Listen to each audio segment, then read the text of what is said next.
Welcome back. It's Dr. Matt. I'm a first year veterinary emergency and critical care resident at North Carolina State University. As in this video and every other video, they don't specifically endorse or support anything that I say. So I had a really interesting case of a PLE 2 weeks ago, and I figured okay, this case is pretty bad, so maybe we should kind of talk about / cover how is this relevant in ER. Sure, there's a lot of things that you can do, but ER versus medicine management, we'll talk about that shortly.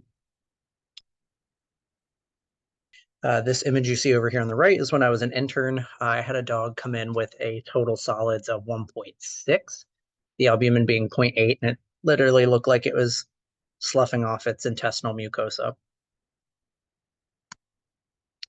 So what are PLEs? So it's a syndrome or a collection of diseases characterized by significant loss of proteins through the GI tract with or without GI symptoms. You don't have to have GI symptoms. It can kind of be like this progressive, smoldering, under the radar kind of syndrome. The proteins that we lose would be like albumin, some globulins, antithrombin, ceruloplasmin, which carries copper, and some other proteins. Of like the mechanisms, what I was looking up is there's three kind of generalized mechanisms of diseases housed underneath PLE. And that can include mucosal damage or injuries, lymphatic issues, and then crypt pathologies. So before we talk about specific diagnostics, so there's the medicine approach and then the ER/ICU approach. So the biggest thing here is how do we save the patient's life, stabilize them, and get them to medicine the next day.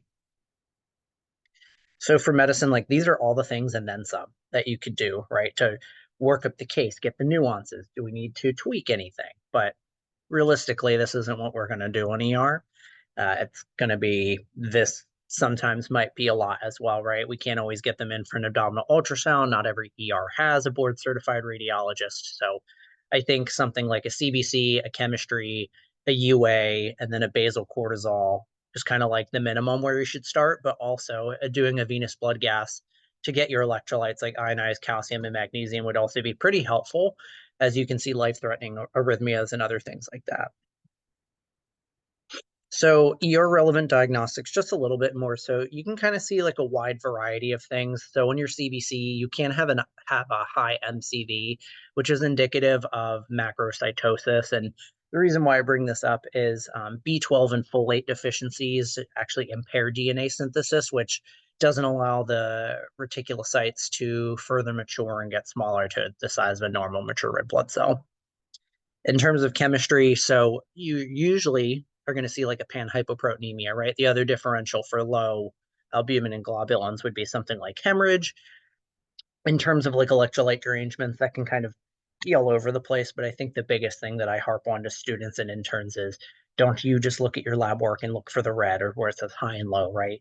Just because something comes back in quote normal doesn't mean it's normal.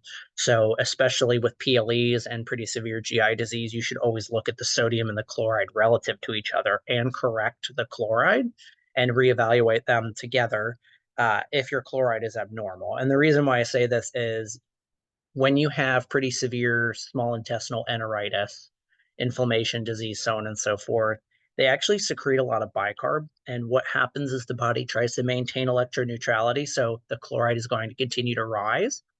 And the reason why we don't like that is chloride has a lot of implications, but I think the biggest thing is it does cause arterial vasoconstriction of the afferent arteriole in the kidneys that can contribute to like AKIs and so on and so forth. And then in terms of other things that I forgot to mention on CBC, like you get worried about Addison's, right? So you can see like normal lymphocytes, lymphocytosis, eosinophilia, a low sodium potassium ratio in your chemistry. And then hypercalcemia is actually seen in about 30% of Addisonian cases as well. And then a basal cortisol, right? So if it's greater than 2, I think Addison's or hypoadrenocorticism is pretty unlikely. And then performing a UA is always part of a diagnostic workup when you live in the ivory tower and whatnot. However, I think the biggest thing is doing a UPC to figure out, do they have a PLN on top of a PLE, or is this a PLN with secondary GI manifestations? So again, for management, medicine and ICU are all about tinkering, right? ER is how do we stabilize them? How do we get them to live till tomorrow? So based on management on the left, prioritize, I think is really important. So these are in order of what I think is important. You could definitely shift some of these things around, right? Like fluid resuscitation and electrolytes could go together or change places and whatnot. These considerations. So it's nice to send a transfer to medicine with, you have everything wrapped up with a nice bow, but also keep in mind it's not necessary all the time. And also don't let it take away from your patient care from your other patients, right? Don't get too involved with one case. You want to make sure you're providing good, consistent care for all your patients. And also, too, keep in mind, right, that if you supplement B12 and folate, but you didn't get a GI panel, like medicine probably isn't going to love that. But at the same time, too, sometimes you work within the context of the situation and finances that you're given. So just make sure you always document well why you did things in your record. I think it makes communication a lot better. And then last, we'll talk about immunosuppression later on, but not something we commonly do in ER, at least not if it's a first time patient. So albumin supplementation, albumin's super important, right? It carries a lot of hormones, it binds a lot of things, really important for colloidal oncotic pressure. So there's human serum albumin and then canine. Not everyone's going to have canine, not everyone has either, right?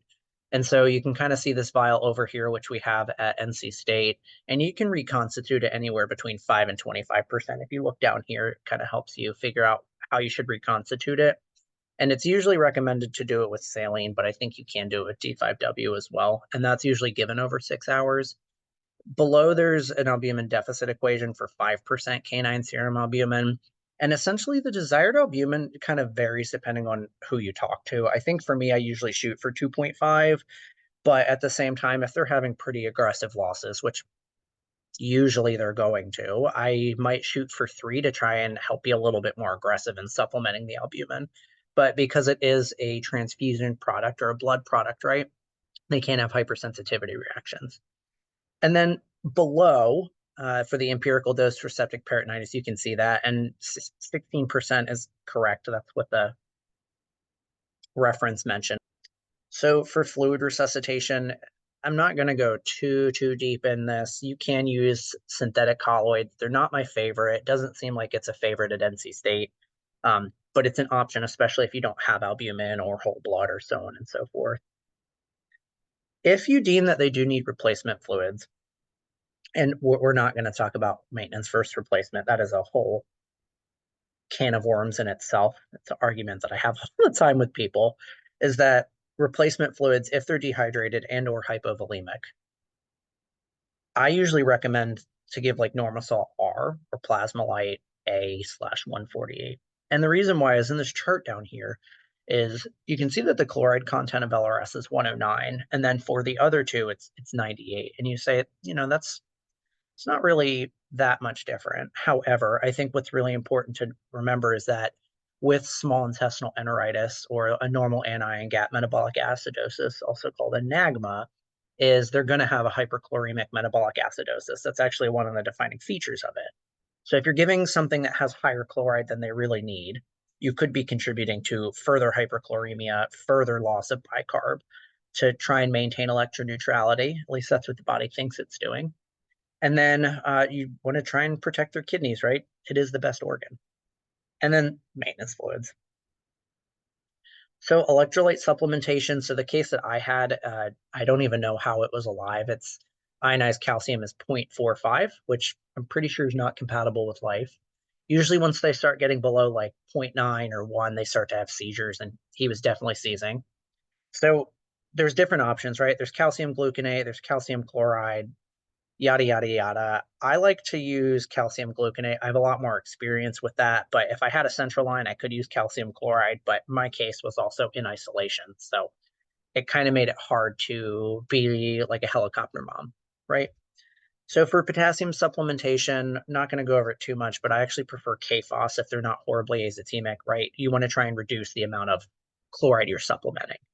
I guess just as a quick soapbox, right, is in human medicine, it's been well defined that fluid creep or fluids administered for like flushes and nutrition and medications and what is actually a huge component of how much fluids we give patients. So if we're flushing between every medication with saline, which has super physiologic chloride, and you're supplementing KCl and mag chloride, that's less than ideal, right? What I find interesting is this dog was on magnesium chloride, KPhos, KCl, calcium gluconate. It's also on fresh frozen plasma and other things, right? And these things crystallize, like they're all separate, right? But our theory is one of them clogged distally and then kind of backed up into the other ones. So this could have killed this dog. So you should inspect your lines and change them at least every 2 days. That's usually our protocol at NC State, but at least every 48 hours. So for GI support, I'm not going to go through all of this, right? But the antiemetics and the anti-nausea. So you're going to see meropenem or Cerenia. Everyone always says go 1 mg per kg. Cerenia is everything gets Cerenia. But anyway, so when they're severely hypoalbuminemic, it's actually been recommended to dose reduce because you're more likely to get the adverse cardiovascular side effects and arrhythmias, hypotension, and so on and so forth. I think if you're able to get them back to a normal albumin, then you could change the dose, but just to be aware of. In terms of sucralfate, so if you're worried about them having a GI bleed or hemorrhage or whatnot, we have the tablets. We also have like a compounded 100 mg per mil. So I don't really know what the exact dose is, but I'm usually pretty aggressive and I will try and put more frequently Q6 because one that lines up with our treatment hours a lot better at NC State, but also sucralfate doesn't really stick around for more than 4 to 6 hours. So, and I like to try and keep those ulcers covered as much as possible. And then last but not least, so acid suppression. So I was always taught that PPIs are better than famotidine. And then I realized famotidine is useless unless you read the paper about famotidine, see your eyes. And with the dose you see below, intragastric pH significantly increased pretty quickly and was sustained for about 3 days, and then it started to wane. So you can go ahead and start that while you're starting like pantoprazole or omeprazole or esomeprazole and waiting for that to kick in.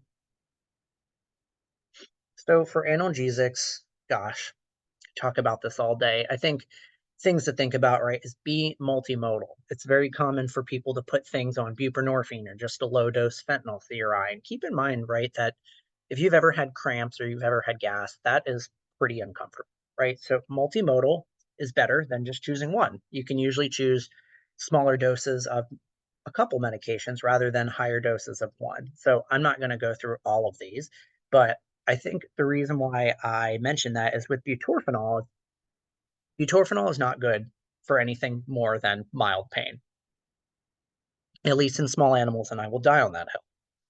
But what's important to keep in mind is if they have mild pain, like if you have like a parvo or something else like that that has some cramping or whatnot, and you don't want to knock them out with fentanyl or cause, urine or fecal retention, so on and so forth, butorphanol is a pretty good option. And then acetaminophen, oh, it's my one true love. It is underutilized and injectable is amazing. We usually start at 10 mg per kg Q12, but if it's pretty bad, inflammatory, pyrexic, so on and so forth, you can be a little more aggressive. So for paracenteses, only do it if they're clinical, right? And the reason why I say this is a lot of people, when they see like a dog with ascites, they're going to want to drain them. But I don't ever think you should completely drain them, right? If they're painful and they're symptomatic and they hate it and they're uncomfortable, yes. But if not, keep in mind, what are you removing, right? You're removing electrolytes, you're removing more albumin. So you actually make third spacing more likely to happen. So don't touch it if you don't have to. Also, shout out to one of my wonderful interns, Emma White's handler. That was her first tap.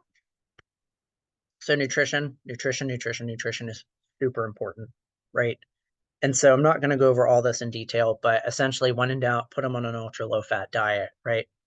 My favorite is going to be Royal Canin GI low fat because it's pretty low. I think it is the lowest prescription veterinary diet. But then Vivinex, produced by Nestle, is also primarily like amino acids and whatnot. So, and the reason why I say that is one, if the dog's eating great, but you can also liquefy it and put it through an NG tube or an E tube, so on and so forth. So it makes it a little bit easier. yeah, it's a little bit more work, but you have a little bit more control.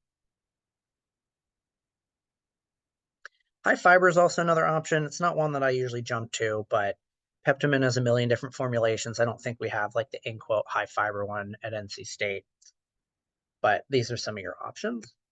And then a hydrolyzed or a novel protein diet. I think with PLEs, when they're really severe, I just say, let's just try and cover all our bases, right? And the dermatologist at Virginia Tech recommended, just straight up going to elemental because it's broken down further than most hydrolyzed diets, but it did just get recalled several months ago. And also, I mean, it's really expensive. So if you want, right, for deworming, you don't need to jump on this on ER, right? Unless they clearly have a horrible parasite load. But you don't have to, right? Like medicine, if you have that service and you're able to transfer them, might want to do more fecal testing. So don't necessarily feel like you have to. Like, don't spend too much time thinking about this. And then antithrombotics, so about 7% of PLEs do experience clinically significant thromboembolic events. And the pathophysiology is a little complex, but you're losing antithrombin 3. You have systemic inflammation, which is also driving high fibrinogen, platelet aggregation, maybe vasculitis, and then loss of vitamin K, which is less common, but possible. So the case that kind of made me want to jump into all this ended up having a fatal thromboembolic event, which was my first case of a PLE that I've seen that happen. So vitamin supplementation, this isn't something that I'm going to go over too much. Texas A&M has cobalamin and folate supplementation guidelines. I think for being in the ER, like I like things practical, right? And considering that all the B vitamins are water soluble, causing a clinically significant hypervitaminosis is going to be like, that's a lot of, I doubt you're going to be able to do that. So you could follow this, or we have 1 ml vials at NC State. So now I just kind of drop the full mill and give it to the patient. One, you're not wasting it, and two, they paid for it, and three, they probably need it anyway, right? Kind of the last thing that I want to mention is with fortified B complex, make sure you look at your particular bottle.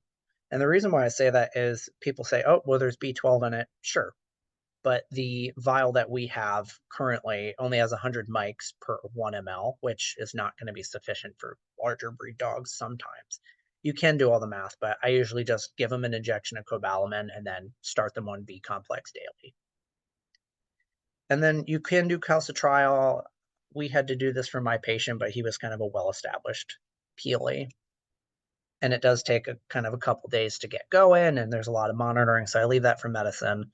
And then vitamin K deficiency in a PLE is quite uncommon to rare, but it's possible if they do have concurrent cholestasis, then I would consider supplementing it for a couple days. And then immunosuppression, like I don't typically deal with this on ERs, specifically if it's the first time that I've seen them. However, there's no right combination, right? Everyone has their own opinions. I think it really matters about like the pros and the cons in your conversation with the client, right? Like steroids are super cheap and effective, but the side effects just people hate it, right? Leflunomide, super expensive, but it can be good if it's well tolerated, if they don't get hepatotoxicity. So these are just some kind of things to think about. I don't ever start these guys on immunosuppression in the ER unless one, they've either already been on steroids and they're established, or no, actually, that's it, right? Because steroids usually take a couple days to take full effect and several hours at least to start exhibiting some kind of effect. So I don't typically use immunosuppression. And then for prognostic indicators, everything you see on the right is negative, right? This case I had literally every single one of these. So basically, they just kind of correlate with severity of disease. And then this was just kind of the first part of the information, right? The second part is specific causes of PLE that I don't 100% think is necessary to know and understand all of them on ER, but I think learning about them makes it easier to think about how do I manage this? Why do I manage this? What are the mechanisms? So that will be a different part coming up soon.